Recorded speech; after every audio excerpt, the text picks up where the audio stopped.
Isang nakakahilakbot na araw. Ako si Red at sa episode na ito, ating babalikan ang huling sandali ng Air Philippines Flight 541 at sa kung ano nga ba ang mga tunay na naganap sa ikangay sinawimpalad nitong huling paglipad. Hilakbot Haunted History. April 19, 2000. Dakong alas 7 ng umaga, isang malakas na pagsabog ang dumagundong sa malawak na plantasyon ng niyog sa Sitio Kamanlangan, Barangay San Isidro, Babak sa Samal Island. Nagdulot ng alarma sa mga naroroon sa lugar ang malakas na pagsabog, gayon din sa sentro ng Davao makaraang mamataan mula doon ang makakapal at maiitim na usok. Napag-alaman kalaunan na may bumagsak palang eroplano sa bisinidad ng plantasyon at ito ang Domestic Air Philippines Flight 541 na sana'y lalapag sa Davao International Airport sa Davao City. Ang naturang trahedya ang kumitil sa buhay ng 124 na pasahero, 7 crew nito at kabilang ang 4 na mga batang pasahero, dahilan upang ituring at ideklara ito bilang worst air disaster sa kasaysayan ng bansa. Sa saliksik ng Team Haunted History, lumipad galing sa NAIA ang Air Philippines Flight 541 dakong alas 5:21 ng madaling araw sa pamamagitan ni Captain Evaristo Katipay at ang kanyang co-pilot na si Captain Don Sardalia. Ang unang namuong tanong, ano o saan nga ba nagkamali ang mga piloto? O baka sadyang may problema na ang aircraft bago pa ito lumipad galing ng Maynila? Ayon sa report, papalapag na sana sa Davao International Airport bandang alas 7 ng umaga ang naturang eroplano, subalit hindi itinuloy dahil sa iniradyong aircraft na kasalukuyang nasa runway ng parehong oras.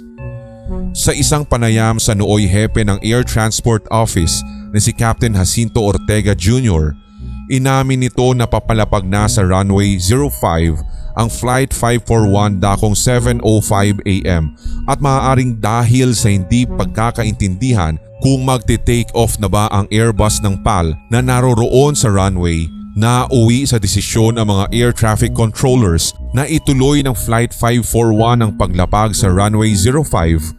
Subalit dahil hindi pa naman pala magte-take off ang isa pang eroplano, inabisuhan muli ang mga piloto ng Flight 541 na gawin ang misapproach. Hanggang sa napag-alaman mula rin sa mga nakasaksi at ilan pang mga kaanak na mga nasawi, hindi pa naman umano lilipad ang eroplano ng PAL, ang Flight 809, bagkus ay tutungo na pala ito sa apron ng airport. Sinasabi rin ng mga saksi na mas naunang naglanding ang Flight 809 ng PAL. Dahil rito, humingi ng permiso ang mga piloto ng Flight 541 sa control tower kung maaari ba silang magland sa runway 23 na nasa kabilang dulo habang sila ay nasa himpapawid pa lamang ng Samal Island.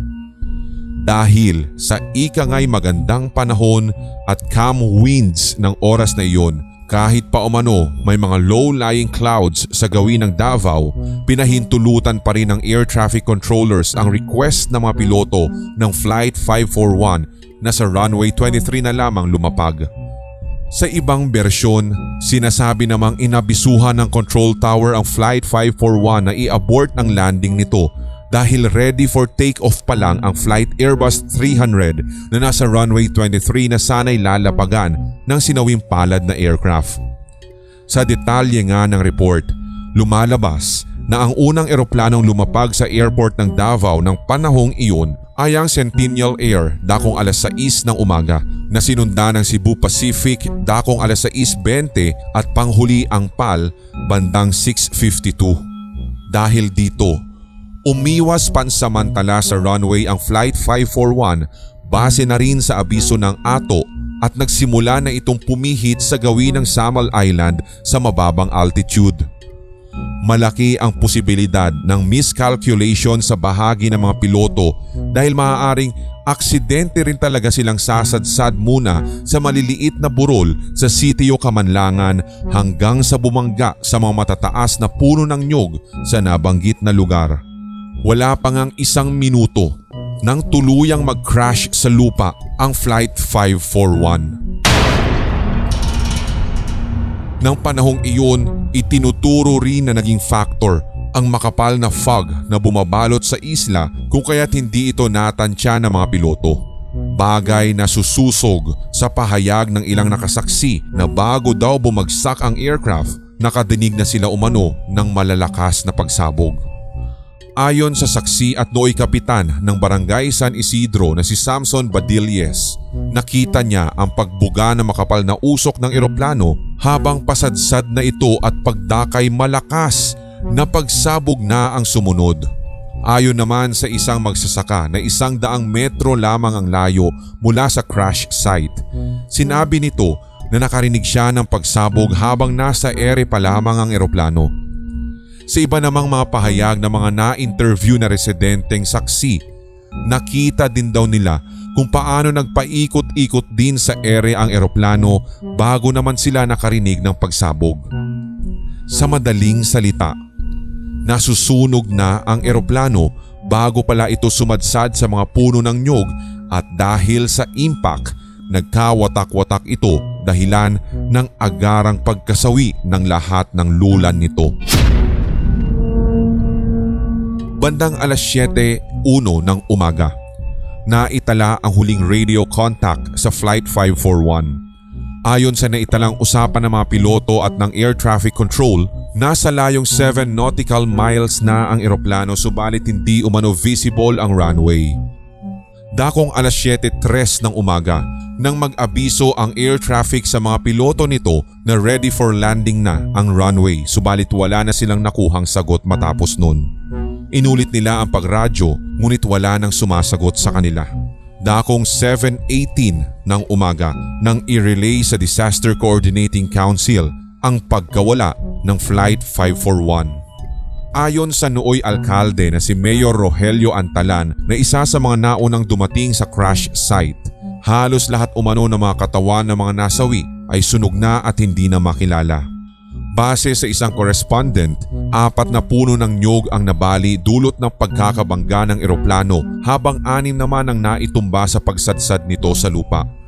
Base sa Davao Amateur Radio Team na isa sa mga nanguna sa search and retrieval, marami pang katawan ang na-recover sa loob ng 10-meter radius ng pinagbagsakan nito bukod pa sa mga nakuhang cellphones, relo, maging na mga alahas na mga nasawi.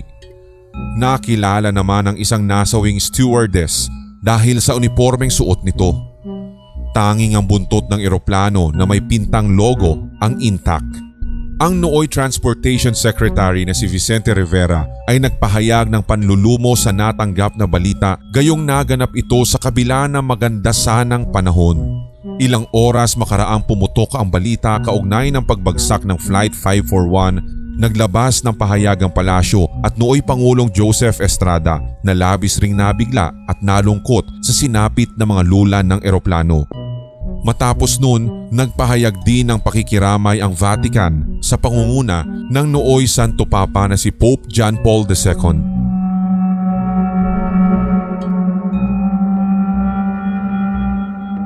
Ayon sa saliksik ng Team Haunted History, 22 taong gulang na ang Flight 541.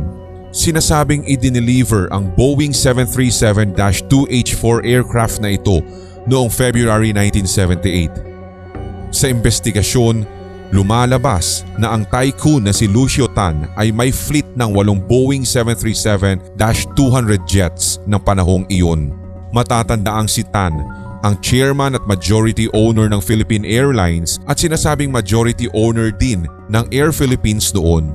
Pinalagan naman ng presidente ng Air Philippines na si Jose Antonio Garcia ang isyong ipinupukol sa kanilang institusyon kaugnay ng pagbibili ng lumang model ng eroplano na siyang naging mitya ng buhay ng mga lulan ng Flight 541. Ayon sa kanyang pahayag mula sa isang panayam, na-acquire ng Air Philippines ang eroplano noong 1999 at 8 buwan pa lamang nilang napapalipad sa ilalim ng kanilang kumpanya Dagdag pa niya, bagamat ito ang unang eroplano ng Air Philippines na nag-crash, hindi umano maaaring gawing rason ang pagiging 20 taong gulang ng eroplano. Wala umanong mali rito kung pagbabasehan ng technical aspect at record nito. Mariin din niyang sinabi na na-maintain ang eroplano salig sa mandato ng Air Transportation Office o ATO at kahit nga 2 dekada na ang eroplano, hindi pa rin ito maituturing na vintage model. Bagay na hindi sinang-ayunan ng Federal Aviation Administration of the United States sapagkat noon pa man ay marami na silang natatanggap na reklamo o safety concerns kaugnay sa rudder control system ng Boeing 737-200 kaya para sa kanila ito ay unsafe.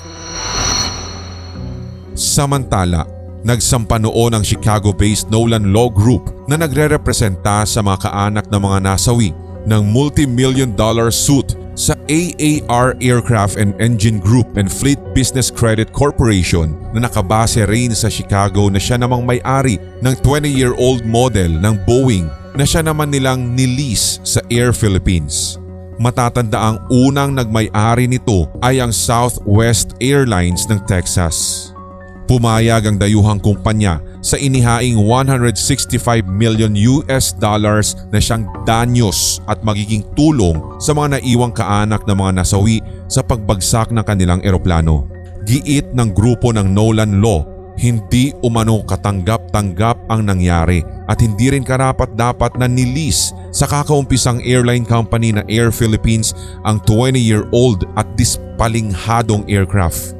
Dagdag pa ng grupo, dahil sa tila mas prioritize ang profitable business venture, halos 100 buhay ang naisakripisyo. Dapat umanong isaalang-alang ng lahat ng mga kumpanyang nagpaparenta ng mga aircraft ang safety ng mga sasakay at sila mismo ang dapat mag-provide ng mga makabagong equipments nito bukod pa sa best maintenance at training ng kanilang mga tao. Hindi rin nalayo sa mga kwentong kababalaghan ng pinagbagsakan ng eroplano katulad ng kwento ng isang residente na ilang buwan daw makalipas ang trahedya, may mga nakikita umano silang grupo ng mga tao na nakasuot ng mga puting damit na tila nagtitipon-tipon sa crash site, subalit bigla-bigla rin daw silang nawawala makalipas ang ilang segundo. Ayon sa isa pang residenteng ilang metro ang layo sa crash site, isang araw ng October 2000, dakong 4:00 daw ng hapon, isang batang lalaking nakasuot ng checkered shirt ang di umano'y namataan sa lokasyon at para daw itong naglalaro. Subalit ilang taon ang lumipas ay nawala na rin ang mga pagpaparamdam mula sa lugar. Sa kasalukuyan, may hilera na ng mga puno ng mahogany ang nakatanim sa crash site bilang representasyon sa 131 biktima. Ayon sa may-ari ng lupa, bukas para sa mga kaanak ng mga nasawi ang pagbisita sa site upang makapag-alay ng bulaklak o makapagtirik ng kandila kahit anumang oras. Haunted History. At inyong natunghayan ang pagbabalik-tanaw sa mga huling sandali ng Air Philippines Flight 541 at sa kung ano nga ba ang tunay na naganap sa ikangay sinawimpalad nitong huling paglipad. Kung nagustuhan mo ang ganitong klaseng mga episodes, mag-iwan ng komento o kaya ng suggested topics. Pinutin ang subscribe button at ang notification bell at huwag din ninyong kakalimutan na i-share ang episode nating ito sa inyong mga social media. Manatili ka lang nakatutok para sa mga susunod pang Hilakbot Haunted History. Muli, ako po si Red at uulitin ko po, hindi po ako talaga si Kaalaman. Ako po ang boses sa likod ng Hilakbot TV, Pinoy Horror Stories, Sindak Short Stories, Red Diaries Tagalog Love Stories at ng Pulang Likido Animated Horror Stories. Hanggang sa muli.